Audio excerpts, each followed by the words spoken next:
नमस्कार दोस्तों, स्वागत है हमारे यूट्यूब चैनल एसटीडी खिले में। तो दोस्तों, आज की इस वीडियो में हम लोग क्लास 11 सब्जेक्ट अकाउंटेंसी यानी कि लेखाशास्त्र का आंसर की को देखने वाले हैं बहुत ही इजी तरीके से, ठीक है। जो कि रहने वाला है जनरल स्कूल वालों का, ठीक है। ये सीएमएसओ स्कूल वालों का नहीं है। इसके बाद नेक्स्ट वीडियो में सीएमएसओ स्कूल वालों का सब्जेक्ट अकाउंटेंसी का आंसर की देखेंगे, जो आप लोग का होगा दोस्तों प्रोजेक्ट रियल टेस्ट यानी कि मंथली रियल टेस्ट 10 जनवरी को, उसका आंसर की को देखेंगे, ठीक है। तो चलिए बिना किसी देरी के प्रश्न की ओर चलते हैं। तो दोस्तों, सेक्शन ए में 6 ऑब्जेक्टिव प्रश्न रहेंगे। तो चलिए उसका हम लोग आंसर देख लेते हैं। तो पहला प्रश्न बोलता है कि व्यापारिक खाता है, ट्रेडिंग अकाउंट इज। ऑप्शन है दोस्तों रियल अकाउंट, बी है नॉमिनल अकाउंट, सी है पर्सनल अकाउंट और डी है नन ऑफ दिस। तो दोस्तों, जो ट्रेडिंग अकाउंट है वो है नॉमिनल अकाउंट यानी कि नाम मात्र का खाता।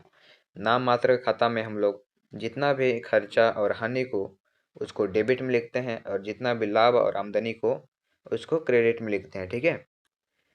क्वेश्चन नंबर 2 है दोस्तों। क्वेश्चन नंबर 2 बोलता है कि सकल लाभ की गणना किसमें की जाती है। सकल लाभ की गणना किसमें की जाती है। ऑप्शन है दोस्तों trial balance, PL account, trading account या बैलेंस शीट। तो दोस्तों, सकल लाभ की गणना हम लोग व्यापारिक खाता यानी कि ट्रेडिंग अकाउंट में करते हैं, ठीक है।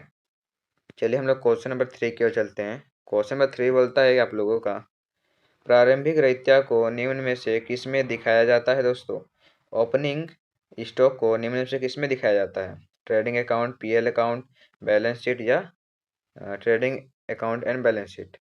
तो दोस्तों, हम लोग ओपनिंग स्टॉक को ट्रेडिंग यानी कि ऑप्शन नंबर ए व्यापारिक खाता ट्रेडिंग अकाउंट में दिखाते हैं, ठीक है। क्वेश्चन नंबर 4 दोस्तों। क्वेश्चन 4 बोलता है यदि विक्रय मूल्य पर लाभ 20% है तो लागत मूल्य पर लाभ कितना होगा। तो दोस्तों, इसका जो राइट आंसर हो जाएगा दोस्तों ऑप्शन नंबर हो जाएगा सी 25%, ठीक है। चलिए हम लोग अब क्वेश्चन 5 की ओर चलते हैं। क्वेश्चन 5 बोलता है कि ख्याति है goodwill is. Goodwill current asset है, टेंजिबल करंट एसेट या इनटेंजिबल करंट एसेट या इनटेंजिबल फिक्स एसेट। तो दोस्तों, गुडविल है वो है अमूर्त अस्थायी संपत्ति है, ठीक है। इनटेंजिबल फिक्स एसेट्स है। और अगला प्रश्न बोलता है आप लोग क्वेश्चन नंबर 6 वर्किंग कैपिटल का फॉर्मूला क्या होता है। वर्किंग कैपिटल बराबर क्या होता है। तो दोस्तों, वर्किंग कैपिटल बराबर होता है current asset minus current liability, जो कि दोस्तों आप लोग को ऑप्शन में कहाँ पे दिख रहा है।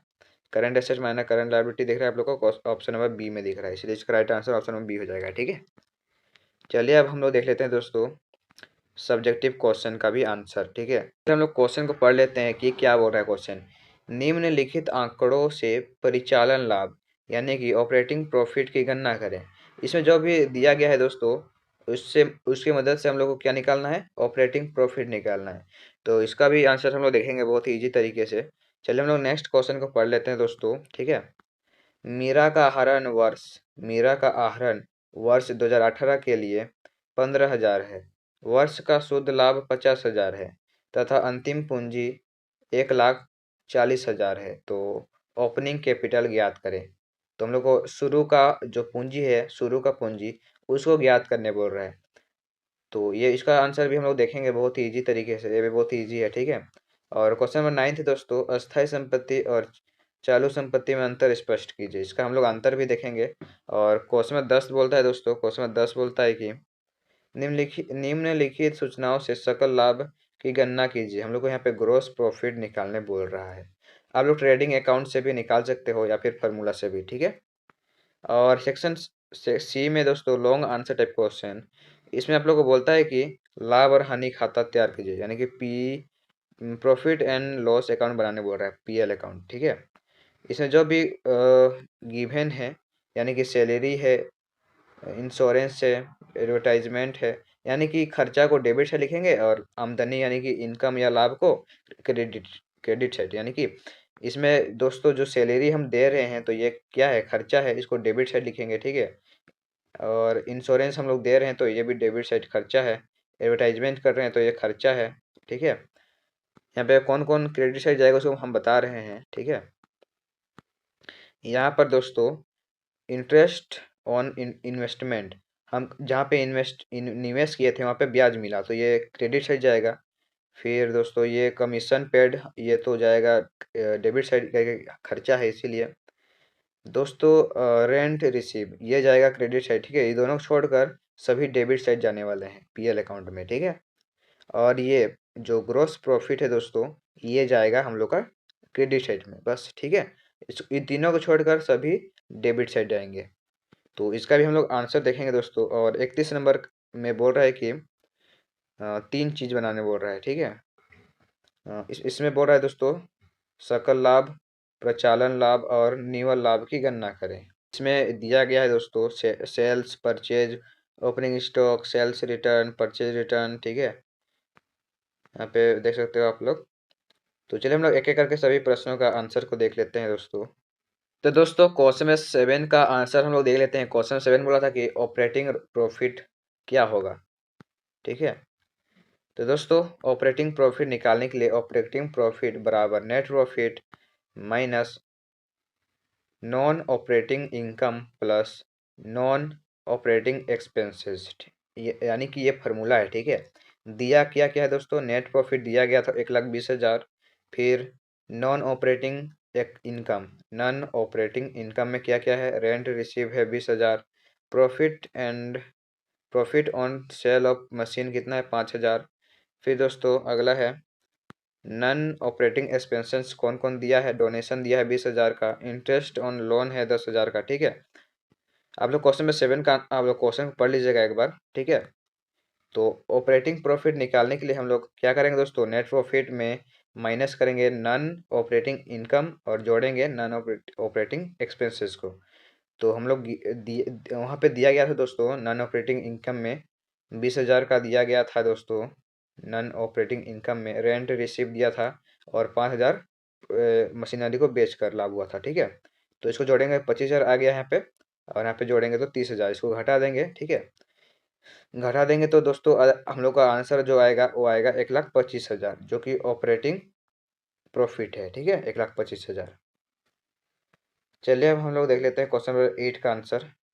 क्वेश्चन नंबर 8 में बोला था कि मीरा का ओपनिंग कैपिटल निकालने बोला था, ठीक है। जिसमें से हम लोग क्या क्या दिया था, क्लोजिंग कैपिटल दिया था 1,40,000 का, ड्रॉइंग दिया था 15,000 का, नेट प्रॉफिट दिया था 50,000 का। तो दोस्तों हम लोग को ओपनिंग कैपिटल निकालने के लिए हम लोग क्या क्या फार्मूला के हिसाब से काम बनेंगे, कैसे निकलेगा, क्लोजिंग कैपिटल में जोड़ेंगे ड्राइंग को और माइनस करेंगे नेट प्रॉफिट को, जिससे हम लोग को ओपनिंग कैपिटल निकल जाएगा। तो कितना दिया गया है, रुको एक मिनट, कितना दिया गया है दोस्तों, एक मिनट, हाँ ठीक है। चलिए अब क्लोजिंग कैपिटल में कितना दिया है, 1,40,000 दिया है, इसको यहाँ पे लिख दिया, ठीक है। प्लस करेंगे ड्राइंग कितना है, ड्राइंग हम लोग का 15,000 है, ठीक है, उसको जोड़ दिए, ठीक है। उसके बाद हम लोग को नेट प्रॉफिट, ये बढ़ाने वाला चीज़ इसको घटा दिए, यानी कि 50,000। इसको जब हम लोग सॉल्व करेंगे तो हम लोग को 1,05,000, जो कि आंसर है दोस्तों ओपनिंग कैपिटल का, ठीक है। चलिए अब हम लोग देख लेते हैं दोस्तों अगले प्रश्न, यानी कि क्वेश्चन 9 का आंसर। क्वेश्चन में 9 में बोला था कि फिक्स एसेट और करंट एसेट में अंतर स्पष्ट कीजिए। तो दोस्तों अस्थायी संपत्ति और चालू संपत्ति के बीच अंतर, पहला अंतर क्या है कि अस्थायी संपत्तियां जिन्हें इस्तेमाल करने के लिए खरीदते हैं या खरीदा जाता है, ठीक है। और चालू संपत्तियां जिन्हें 1 वर्ष के अंदर नकद में बदली जा सकती है अथवा जिन्हें बेचने के उद्देश्य से खरीदते हैं, ठीक है। और दूसरा अंतर है दोस्तों, अस्थायी संपत्ति को जल्दी नकदी में नहीं बदला जा सकता, जबकि चालू संपत्ति अत्यधिक तरल होती है जिसे जल्दी ही नकद में बदला जा सकता है, ठीक है। और अस्थायी संपत्ति का एग्जाम्पल है land, building, plant and machinery, ठीक है। और करंट एसेट का एग्जाम्पल है कैश, स्टॉक, ट्रेड रिसीवेबल में डेप्टर और बिल रिसीवेबल आते हैं, ठीक है। तो चलिए हम लोग अगले प्रश्न का भी आंसर देख लेते हैं, क्वेश्चन नंबर 10 का भी। क्वेश्चन नंबर 10 में बोला था आप लोग का ग्रॉस प्रॉफिट निकालने बोला था, ठीक है। तो हम लोग ग्रॉस प्रॉफिट कैसे निकलाएंगे, ट्रेडिंग अकाउंट खोल के हम लोग यहाँ पे बनाए हैं। तो उसमें क्या क्या दिया था उसको यहाँ पे लिख दिए हैं। ऑपरेटिंग स्टॉक स्टॉक दिया था उसको यहाँ पे लिख दिए, ठीक है। 2 लाख का ओपनिंग स्टॉक था 2 लाख का। फिर परचेज किए थे 8,50,000 का। फिर कैरेज ऑन परचेज था 23,000 का। यानी कि ट्रेडिंग अकाउंट में हम लोग सामान को लाने से लेकर बनाने तक का खर्चा को डेबिट करते हैं और लाभ को क्रेडिट करते हैं, यानी कि माल को बेचकर कितना लाभ हुआ था हम लोग को, यानी कि माल को कितना में बेचे थे दोस्तों, 13 लाख में, ठीक है। और हम लोग क्लोजिंग स्टॉक कितना था, 1,80,000 में। ये सारा प्रश्न में रहेगा, ठीक है। दो चीज को नहीं ले जाना है, ठीक है, क्योंकि वो पीएल अकाउंट का चीज है, इसीलिए हम दो चीज को नहीं ले गए हैं। इसमें सिर्फ opening stock, purchase, courage on purchase, फिर सेल्स, फिर क्लोजिंग स्टॉक, बस इतना ही जाएगा, ठीक है। और जितना वो लोग है, दो को जो चीज़ है उसको नहीं ले जाएंगे, वो पीएल अकाउंट का चीज़ है, ठीक है। और अब हम लोग यहाँ पे बैलेंस करेंगे दोस्तों, ये दोनों को जोड़ेंगे, फिर ये चारों को जोड़ेंगे, तो हम लोग को बैलेंस सबसे ज़्यादा किधर आ रहा है, इधर आ रहा है, 14,80,000। इसलिए इसको दोनों साइड लिख दिया है, क्योंकि ये बड़ा है, ठीक है। दोनों साइड यहाँ पे लिख दिए।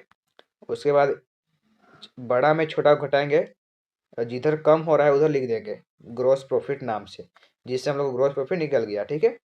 या फिर आप लोग सूत्र से भी बना सकते हो, यहाँ पे देख देख देख के, ठीक है। सारा चीज लिख दिया गया है यहाँ पे। तो चलो हम लोग क्वेश्चन 11 का भी आंसर हम लोग दे लेते हैं दोस्तों।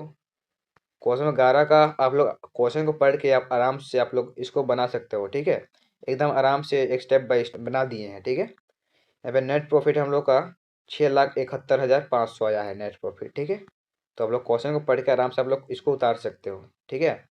तो चलिए हम लोग अगले यानी कि CMSO स्कूल वालों का अकाउंट का आंसर की देखेंगे। तो मिलते हैं नेक्स्ट वीडियो में, तब तक के लिए बाय बाय।